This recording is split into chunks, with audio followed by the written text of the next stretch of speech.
Welcome once more. Today's video is on the installation of the EPOS Echo 250 thermal printer drivers on the USB. First, ensure the printer is connected to the computer via USB cable. Navigate to the path with the printer drivers. Driver file link is provided in the description. Extract the driver file from the zip file.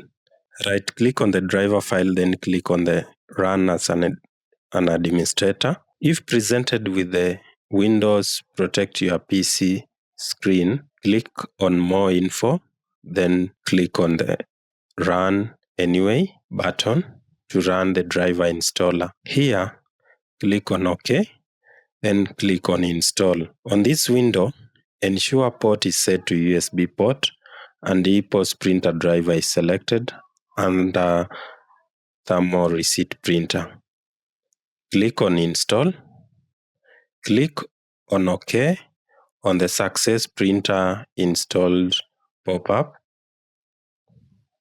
Click on Exit to exit the installer. Click on Finish to complete the driver installation.